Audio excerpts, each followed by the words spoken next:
Hi there, I'm Timothy Linsdau, video producer and a Christian, putting on my science cap for renewable energies. Can renewable energies solve our energy needs for the future?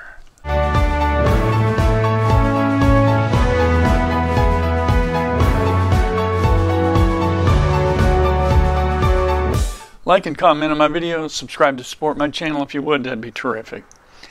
It doesn't look like renewable energies are going to solve our problems. At least not when it comes to solar and wind farms. There are big problems with this. I have asked this question in many conversations with others. How can this possibly work? Take a look at solar. Solar requires massive land to provide enough electricity for our needs consistently. And this consistently is the big word, because sun and wind are diffuse power sources. They're not always there. They're not constant. Presently, our use of fossil fuels are consistent, that we know pretty much how much we have, how much we can use. It's consistent, and they're dense power sources. What would be a not dense source would be wood and dung that was used for heating and cooking for millennia, and it was finally being replaced by fossil fuels, which has contributed to keeping our forests and lands as compared to consuming them for our energy needs. Now, recent years we've thought that solar and wind would save us. But if you see some of these giant solar plants that we have in California, it's almost beyond your comprehension how big they are and what it's taken to build those things, the resources. Solar panels are mostly made out of oil, plastic. And now what's the issue? The question has to be asked, as we're having problems in California with no place to put our recyclables now, or how to use them because they cost too much, or we don't need enough. It's crazy. So one of the recent speeches I saw from an activist who is heavily involved in bringing solar and wind power to the forefront and getting Americans to accept that and go after that. There are so many problems associated with it. And one of them is the solar panels you put on your roof will probably only last 20 to 25 years. Well, that is not very long. And there is no plan in what to do with those panels that grow old and are useless. And there are millions of them. So again, we have dug ourselves a hole to solve our problems. And in the process of using these renewables, we're also killing massive amounts of wildlife. You've probably heard of the small birds that are being incinerated around solar plants by the thousands. The big wind fans may not be killing smaller ones, but they're killing the more valuable, if you will, bigger birds, eagles and hawks. That is going on in large amounts. And now they've discovered they're killing bats. And some species are being driven towards extinction by these fans. Another issue when you build these wind turbines, they are not something like a windmill in your backyard. These things are gigantic, almost beyond comprehension. I've been in some of our wind farms in California. The people that live near them say they are not something you can live near. They set up harmonic sounds that can drive a human being nuts. They fly apart into pieces at times from engineering failures that can kill people. Huge transmission lines have to be run out of all of these facilities. That use up a lot of environmental space.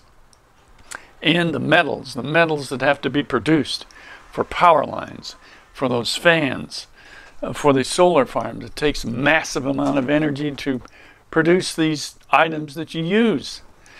In the diffuse power source you're using it is not consistent. It's not always there. So now they're talking about batteries, and they said, well, how could we use hydroelectric systems as batteries. In other words, we'd use the power from a solar plant to pump water back up into the dam so that when the solar's down, they can run water back through the turbines.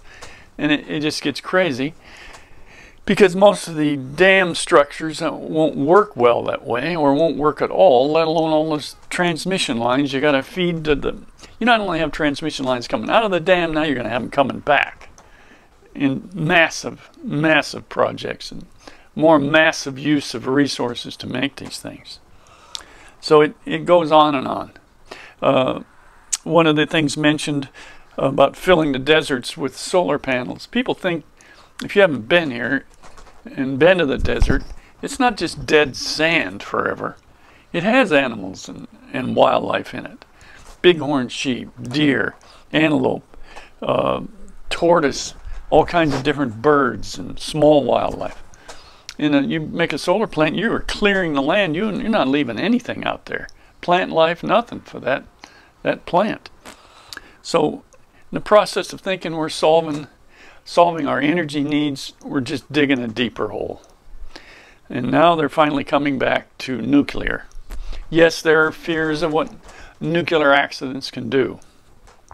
But if you take the numbers compared to the numbers in the world, they're still small. And we could spend more money making those plants safer. And actually the number of accidents is small.